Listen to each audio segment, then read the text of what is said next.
Hi, welcome to Karen on the Camino.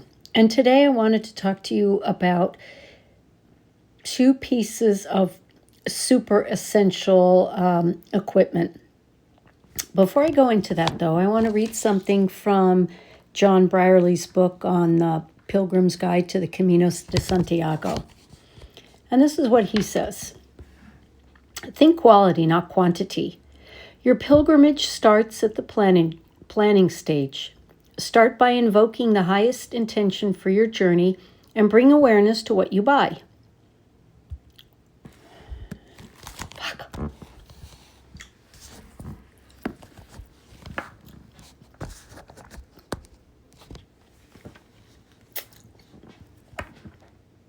Hi, and welcome to Karen on the Camino. Today I'm going to talk to you about two pieces of essential equipment for your Camino de Santiago. But before I do, I want to read something from John Brierley's book, A Pilgrim's Guide to the Camino de Santiago, Camino Frances. What he says is this: think quality, not quantity. Your pilgrimage starts at the beginning stage. Start by invoking the highest intention for your journey and bring awareness to what you buy. There's so much exploitation of human and natural resources supported by our unconscious consumerism. Can you become informed and choose consciously where your money goes? To walk a pilgrim path for peace in gear produced from exploitative business practices or oppressive regimes is not congruent. We must make every effort to walk our talk. I thought that was just priceless. Okay, moving on. So the first thing I'm going to talk about is footwear. And there's all kinds of footwear, as you can see on this photo. You go from hiking boots to either trail runners or hiking shoes, sneakers to toe shoes. And the main thing is that they need to be breathable, lightweight, provide ankle support, and also traction on the varied terrain. You definitely want to make sure that you trail test them ahead of time, wearing a backpack and for longer stretches of hikes. Your size, you might want to consider a half to a full size larger than you would normally use, including width, to accommodate the swelling that for sure is going to happen. Now, personally, I prefer hiking boots.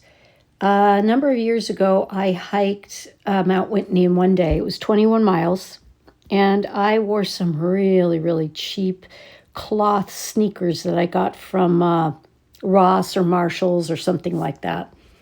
They didn't even have a hiking tread.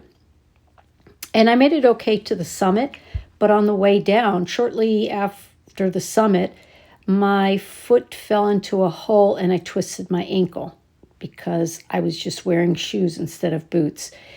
And that was really painful. I had to go and hobble down the mountain for about 10 miles. It was not pretty. So since then, I have learned always wear hiking boots.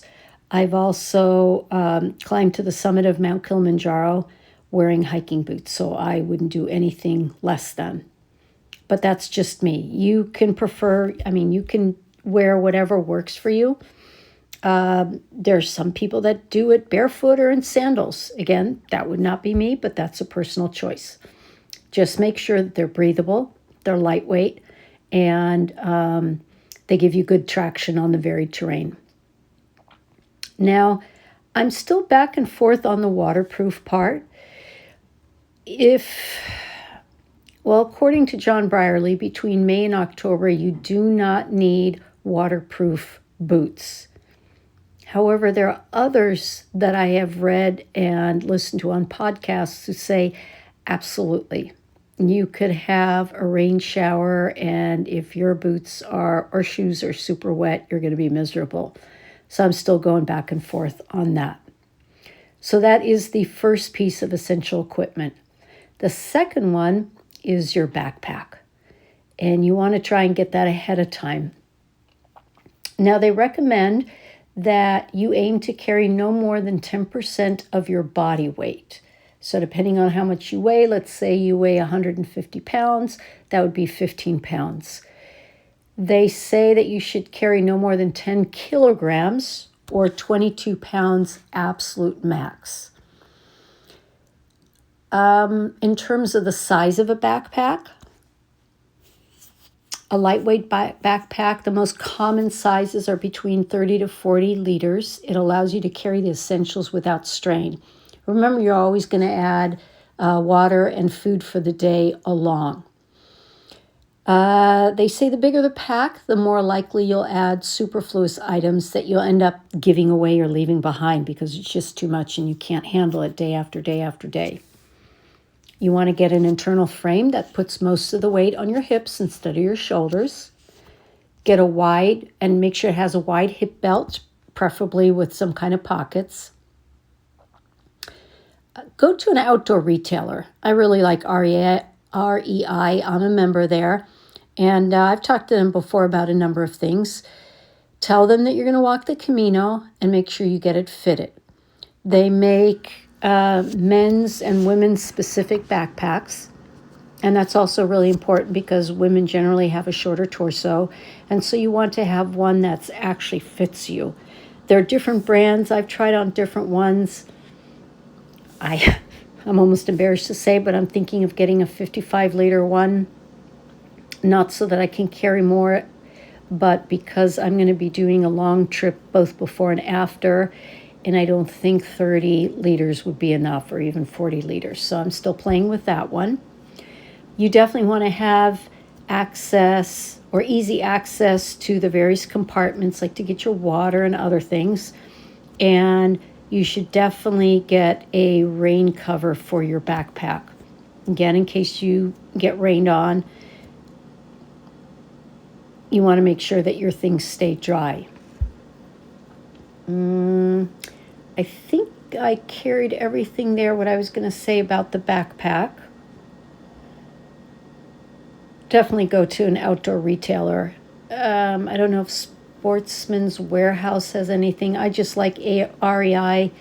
One of the things that I think that's so great about them is they give you a year guarantee. So if you buy something and you absolutely don't like it, it absolutely doesn't work for you, you can return it, which I think is pretty incredible. Most places only give you, like Amazon will give you maybe up to a month to return it, but it has to be new, it has to be in good condition. Stuff like footwear, if it absolutely doesn't work, you can return it. But you have to ask, I guess you'd have to, for certain items, make sure that about the condition it would have to be in. But that's what I have for you today on two of the most essential pieces of equipment, your footwear and your backpack. If you have any comments, questions, feedback, please make sure you leave that in the comments. And if you're liking these videos, please subscribe or hit follow so that I can reach more people.